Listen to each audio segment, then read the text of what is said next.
ദിവസത്തിൽ വെറുപ്പിക്കലിന് ശേഷം നമ്മളത് ചാലയത്ത് എത്തിയിട്ടുണ്ട്. ഏട്ടൻ പെട്ടെന്ന് പറയും മാറ്റിക്കോ, എവിടെയെങ്കിലും പോകാമെന്ന് പറയും. അപ്പം തന്നെ മാറ്റി ഇറങ്ങിപ്പോകണം എന്നാൽ ഏട്ടൻ കൊണ്ടുപോകും. അല്ലെങ്കിൽ നമ്മൾ പുറകെ നടന്ന് വെറുപ്പിക്കുന്ന ദിവസമൊന്നും ഏട്ടൻ കൊണ്ടുപോകില്ല. ഏട്ടൻ കണ്ടിച്ച് പറയും ഇന്ന് പോകാമെന്ന് പറഞ്ഞാൽ അപ്പം തന്നെ മാറ്റിയിട്ടുണ്ടെങ്കിൽ ആ സ്ഥലത്ത് നമ്മളെത്തും. അങ്ങനെ ടൗണിൽ പോകാമെന്നുള്ള ഉദ്ദേശത്തോടെ ഇറങ്ങി ഞങ്ങൾ നേരെ ചാലിയം കടാപ്പുറത്തേക്ക് വിട്ടു. വേറെ ഒന്നും ഉണ്ടല്ലോ കേട്ടോ, ഇറങ്ങിയപ്പോൾ കുട എടുത്തിട്ടില്ല, നല്ല മഴക്കാറും. അപ്പോൾ പിന്നെ എനിക്ക് ടൗണിലേക്ക് പോകാൻ ഭയങ്കര പേടി. പ്രത്യേകിച്ച് ഒരു ഈവനിങ് ടൈമൊക്കെ ആകുമ്പോൾ നല്ല തിരക്കായിരിക്കും, റോഡ് ഭയങ്കര ബ്ലോക്കായിരിക്കും. അപ്പോൾ എനിക്ക് ഭയങ്കര ടെൻഷനാണ് മഴയത്ത് എവിടെയെങ്കിലും പോകാമെന്ന് വെച്ചാൽ. ഞാനും ഏട്ടന് മാത്രമാകുമ്പോൾ എനിക്ക് വലിയ പേടിയില്ല കേട്ടോ. പക്ഷേ മക്കളെയും കൊണ്ട് പോകുമ്പോൾ മഴയത്തൊക്കെ പോയി തിരക്കിലൊക്കെ പെടുമ്പോൾ എനിക്ക് ഭയങ്കര പേടി. അതെന്താണെന്ന് എനിക്കറിയില്ല, അത്ര ആയിട്ടും എനിക്കൊരു മാറിയിട്ടില്ല. അപ്പോൾ എന്തായാലും നമ്മൾ ചാലയത്തേക്ക് ഇട്ടു. അല്ലെങ്കിൽ ചാലയിൽ പോയിട്ടുണ്ടെങ്കിൽ ഹാർബർ പോലെ ഒരു പതിവാണ്. പക്ഷേ ഹാർബറിൽ ഇപ്പോൾ മീനൊന്നും ഇല്ലാത്തതുകൊണ്ട് നമ്മൾ അങ്ങോട്ട് ഇറങ്ങിയില്ല. ഞങ്ങൾ നേരെ കടാപ്പുറത്തേക്ക് വിട്ടു. വെള്ളത്തിൽ ഇറങ്ങണ്ടെന്നുള്ള ആദ്യം വാണിംഗ് കൊടുത്തിട്ടുണ്ട്. കാരണം 2 പേരും നന്നിട്ടുണ്ടെങ്കിൽ ഞാൻ വണ്ടി കയറ്റില്ല എന്ന് ഏട്ടൻ ആദ്യമേ പറഞ്ഞു. അതുകൊണ്ട് 2 പേരും വെള്ളത്തേക്കുള്ള ഇറക്ക് അവിടെ അങ്ങ് നിർത്തി. ഇങ്ങനെ നമ്മളിന്ന് നടന്ന് ഏകദേശം 6:30 ആയപ്പോഴും നല്ല വെളിച്ചമുണ്ടായിരുന്നു കേട്ടോ. മഴക്കാറൊക്കെ പോയി, ഏകദേശം നല്ല ക്ലൈമറ്റ് ആയിരുന്നു.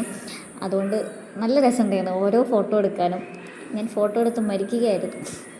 എനിക്ക് പിന്നെ എവിടെയെങ്കിലും ചെന്നപ്പോൾ ഒരു വലിയ വിചാരമുള്ള റീലെടുക്കുക, ഫോട്ടോ എടുക്കുക, ആ ഒരു വിചാരമുള്ളൂ. എനിക്ക് പുറത്തേക്ക് ഇങ്ങനെ കണ്ണ് കാഴ്ച കാണാൻ പറ്റിയില്ല. അങ്ങനെ കുറച്ച് നേരം ഞാൻ പിന്നെ ഫോണൊക്കെ മാറ്റി വെച്ചു, ഒന്ന് ആസ്വദിക്കാതെ വിചാരിച്ചേ. അങ്ങനെ നമ്മളിത് പൊയ്ക്കൊണ്ടിരിക്കുമ്പോൾ ഫുൾ ആൾക്കാരുണ്ട്. ഇവിടെ എത്തിയിട്ടുണ്ടെങ്കിൽ വേറൊരു വൈബ് തന്നെയാണ് കേട്ടോ കാണാൻ സംഭവം. ഇവിടെ വന്നിട്ടുണ്ടെങ്കിൽ അല്ലുവിനെ പിന്നെ പിടിച്ചാൽ കിട്ടത്തില്ല. അങ്ങനെ വിട്ടിട്ടുണ്ടെങ്കിൽ ഓരോ ഷോപ്പിൻ്റെ മുന്നിലും പോയിട്ട് ഇങ്ങനെ നിൽക്കും. ബോളാണ് ആശാൻ്റെ മെയിൻ സാധനം. അത് കണ്ടാൽ പിന്നെ എത്ര ബോൾ ഉണ്ടെങ്കിലും ഉണ്ടാവില്ല. ഇത് അവിടെ ഒരു മയിലിനെ കണ്ടോ? ഞാൻ കുറേ നേരം സൂം ചെയ്തതിൻ്റെ ഷർട്ട് അതിനെ കണ്ടത്. ആ ടാങ്കിൻ്റെ തൊട്ടപ്പുറത്തുള്ളത് മയിലാണേ. അതിന് നമ്മൾ നേരെ പോയത് ഓപ്പൺ ജിമ്മിൻ്റെ സ്ഥലത്തേക്കാണ്. റിച്ചുവിൻ്റെ ഫേവറേറ്റ് സ്ഥലത്തൊക്കെ അവൻ എന്തെങ്കിലുമൊക്കെ ഇപ്പോൾ ഇങ്ങനെ ചെയ്തുകൊണ്ടിരിക്കണം. അങ്ങനെ കുറച്ച് നേരം അച്ഛനും മോനും കൂടെ ഓരോന്നൊക്കെ മത്സരമൊക്കെ വെച്ച് അങ്ങനെ അതൊക്കെ കളിച്ച് നമ്മൾ കുറച്ച് നേരം അവിടെ ഇരുന്ന് കേട്ടോ. എവിടെയെങ്കിലും ഒന്ന് ഇരുന്ന് അല്ലുവിന് പിന്നെ മണ്ണ് കിട്ടിയാൽ വേറെ ഒന്നും വേണ്ട. മണ്ണിലാണ് ആ മെയിൻ കളി ഉണ്ടാവുക. എന്നാൽ പിന്നെ ഓന് ഒരു പ്രശ്നമില്ല. കുറച്ച് മണ്ണ് ഓനെ അവിടെ വെച്ച് കൊടുത്തിട്ടുണ്ടെങ്കിൽ പിന്നെ ഓനെക്കൊണ്ട് ഒരു അലമ്പും ഉണ്ടാവില്ല കേട്ടോ. അതന്നെ ഇവർ കുറേ നേരം അങ്ങോട്ട് നിന്ന് ഇത് തൂങ്ങിയിട്ടുണ്ടെങ്കിൽ വീണാൽ അച്ഛൻ ഹോസ്പിറ്റലിൽ കൊണ്ടുപോകണം എന്നുള്ള ആദ്യം ഒരു വാണിംഗ് കൊടുത്താട്ടോ അച്ഛന്. ലാസ്റ്റ് അച്ഛൻ പറഞ്ഞ് ഇങ്ങോട്ട് ഇറങ്ങിക്കാൾ വേണ്ടാന്ന് പറഞ്ഞു. അത് കഴിഞ്ഞ് അല്ലുവിൻ്റെ പണി എന്താ വെച്ചാൽ അവിടെയുള്ള ഓരോ കുപ്പിയും ബോളിലൊക്കെ മണ്ണ് നിറയ്ക്കുക, അത് അങ്ങോട്ട് തന്നെ ഇടുക, പിന്നെയും മണ്ണ് നിറയ്ക്കുക, ഇതൊക്കെയാണ് പണി. അങ്ങനെ അവനെ പിടിക്കാൻ പോയിട്ടുണ്ടെങ്കിൽ മേത്ത് മൊത്തം മണ്ണാവല്ലോ എന്ന് വിചാരിച്ചിട്ട് ഞാൻ മെല്ലെ പിടിക്കാൻ അവിടെ നിന്നില്ല. ആശം വലുതായിട്ടാണ്ട് വെള്ളത്തിലേക്ക് ശ്രദ്ധിച്ചിട്ടില്ല, അതുകൊണ്ടാണ്. അല്ലെങ്കിൽ അപ്പം തന്നെ വെള്ളത്തിൽ പോയി ചാടുന്ന പണിയാണ്. എല്ലാ പ്രാവശ്യം ഇവിടെ വരുമ്പോൾ പാമ്പേഴ്സ് അടക്കം പീഞ്ഞൊട്ടിയിട്ട് എന്താ പറയുക ഉടുക്കാതെ ഇവിടുന്ന് കൊണ്ടുപോകേണ്ട അവസ്ഥയിലാണ് ഇവിടുന്ന് പോകാറുള്ളത്. അതുകൊണ്ട് ആദ്യം പറഞ്ഞിട്ടുണ്ട് ഇന്ന് വെള്ളത്തിലേക്ക് ഇറങ്ങണ്ട എന്നുള്ള കാര്യം. ഇവിടെ ഭയങ്കരമായ ശ്രമത്തിലാണ് ഞങ്ങൾ പൊന്താനുള്ള കേട്ടോ. ലാസ്റ്റത്തെ കിട്ടി. അങ്ങനെ കുറേ നേരം എല്ലാത്തിൻ്റെ മുകളിലൊന്ന് ഓടിക്കളിച്ച് നമ്മൾ കുറച്ചേരം ഇരിക്കാമെന്ന് വിചാരിച്ചേ. ഇതൊക്കെ നല്ല രസമുണ്ട് ഇവിടെ കാണാൻ. ഈ ഫോണിൽ കാണാൻ ഭംഗിയൊന്നുമില്ല. ആകാശത്ത് നോക്കുമ്പോൾ ആ മഴക്കാറ് പോയിട്ടുള്ളതും സൺസെറ്റിന് ശേഷം ഭയങ്കര വെളിച്ചമുണ്ടായിരുന്നു. ഇപ്പോൾ ഒരു 7 മണി 7:30 ആവുമല്ലോ രാത്രിയാകാൻ വേണ്ടിയിട്ട്.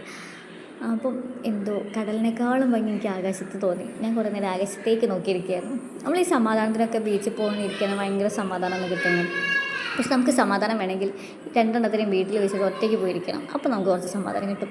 ഇത് ഇവരുടെ കൂടെ വന്നിട്ടുണ്ടെങ്കിൽ എന്ത് കണ്ടാലും അതിൻ്റെ വാശി. ഇപ്പം എന്തിനാണ് അവിടെ സ്പൈഡർമാൻ്റെ ബലൂൺ കണ്ടില്ലേ, അതിനുള്ള കരച്ചിലാണ്. കുറേ നേരം പിടിച്ചലിച്ച് നോക്കി. അച്ഛൻ്റെ അടുത്ത് ഏതായാലും നടക്കില്ലെന്ന് കണ്ടപ്പോൾ എൻ്റെ അടുത്തേക്ക് ഓടി വരെ എന്തിനും. എന്നിട്ട് ഞാൻ ഏട്ടനോട് പറയണം, അപ്പോഴാണ് അവന് സമാധാനമാവും. അങ്ങനെ 2ാമത്തെ ആളും വന്ന് 2ാമത്തെ ആളോട് പിന്നെ ഒരു കാര്യം പറഞ്ഞിട്ടുണ്ടെങ്കിൽ പിന്നെ അവിടെ മിണ്ടാന്നുള്ളൂ. പക്ഷേ ചെറുതിന് എത്ര പിടിച്ചാലും പിടിച്ചാൽ കിട്ടാത്തൊരു സാധനമാണ്.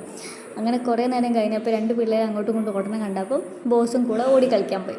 പിന്നെ ആ രണ്ടും വിട്ടിട്ടോ. അത് കഴിഞ്ഞ് പെട്ടെന്നായിരുന്നു മഴ പെയ്ത്. നമ്മൾ വേഗാണ്ട് കയറി നിന്നു. മഴയത്ത് കാണാൻ നല്ല രസമുണ്ടായിരുന്നു അവിടെ.